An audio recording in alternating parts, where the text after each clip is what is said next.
Manever I say ma PENDREAM TV. PENDREAM TV there, I see them yopo.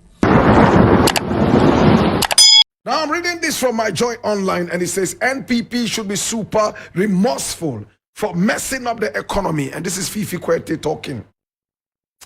I read, the General Secretary of the Opposition National Democratic Congress, NDC, Thiev3ry, has criticized President Akuffo Addo's administration for mismanaging the economy. Mr. Kwete acknowledged the challenges the country faced under the NDC administration, but emphasized that the incumbent government inherited a strong foundation and should have built on it.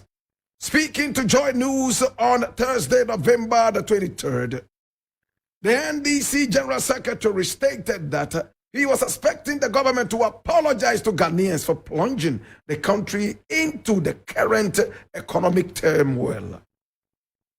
I was expecting the finance minister, the vice president Baumia, the president, if anything at all, they should be super remorseful. They should be penitent. They should constantly be pleading with the people of Ghana to forgive them for supervising this absolutely abysmal situation the country has been plunged in.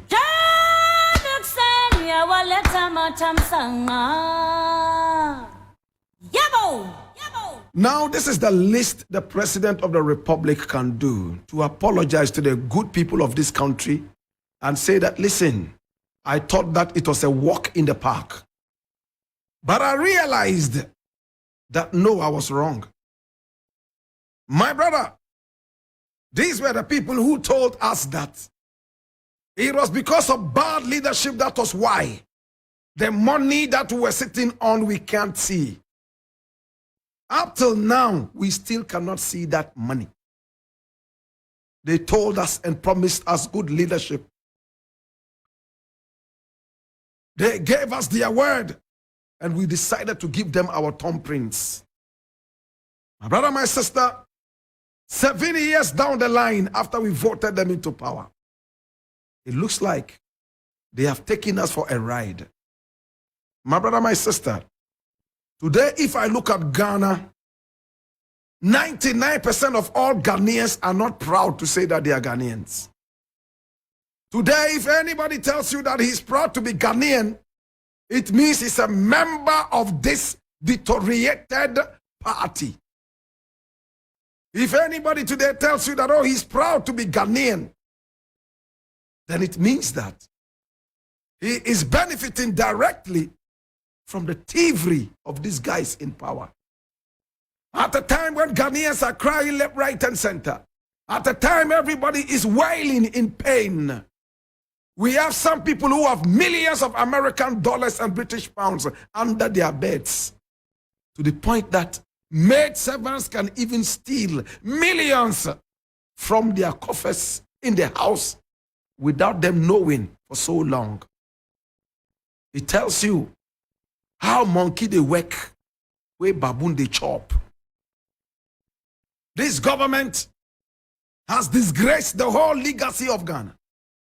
The government of Nana Akuffo Addo will go down in history as one of the most regretted decisions Ghanaians ever made. We saw some terrible leaders in this country. We saw some military regimes, left, right, and center. We endured all the pain. But Nana Akuffo Addo's democracy is a slap in the face of democracy. It's a mockery of democracy. My brother, my sister, every now and then we hear about government property sold. It looks like these people are just here to sell everything that is Ghana. No Western country respects Ghana anymore. Whenever they see us or hear us knocking on their doors, they know that one thing is for sure: we are coming to beg. Nobody is a friend to the constant beggar. Even the beggar that you give help to, you want to see him improve. It's a wicked man who would give anything to a beggar and wants the beggar to continue begging all his life. It doesn't look like we are truly independent. It looks like we are being controlled by the West. And it looks like every decision of the West we must endorse, or else they will not support our begging. Write it down. I said, it looks like we have become professional beggars as a country. Any decision of the West we must endorse, or else they would not support our pathological begging. It's a shame. I do not want my children to grow in a country of beggars. I do not want my grandchildren to grow in a country of beggars. So what can we do?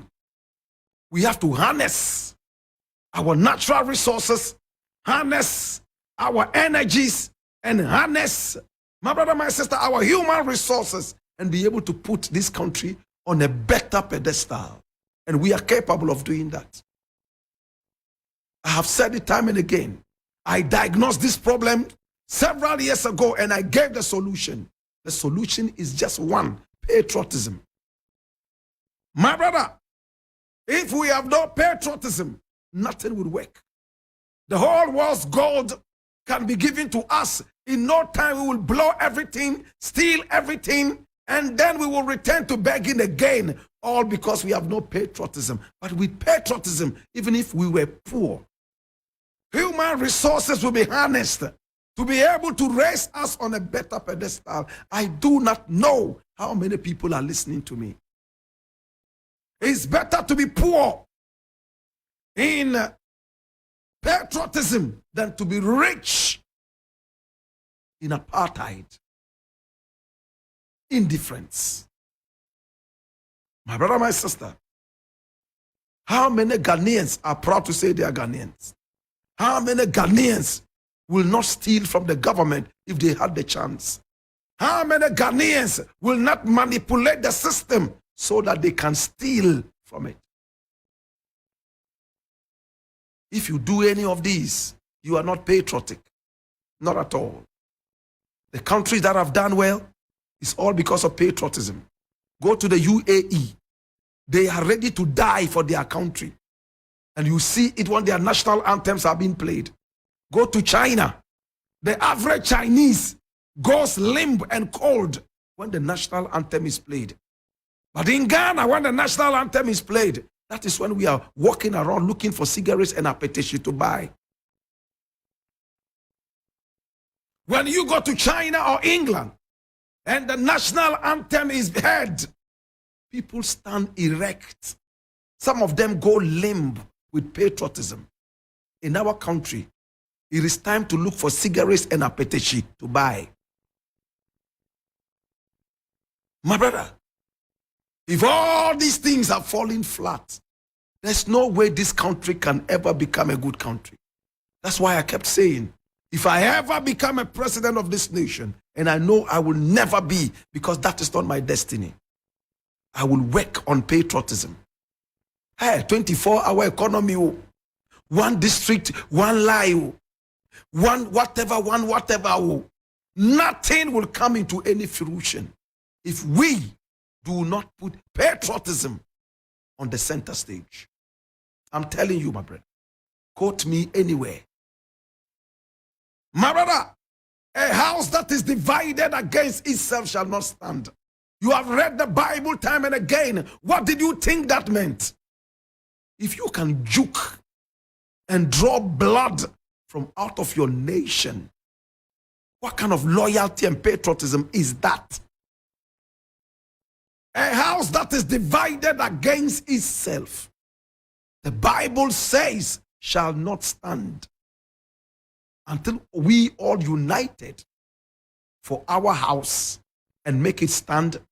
We are only walking headless jacks. Dedi kama mamena PENDREAM TVs. Now so far so good. Say open online portal e wo Ghana. Nipa share, nipa follow, nipa comment here. To my best of knowledge, without any biases, PENDREAM TV.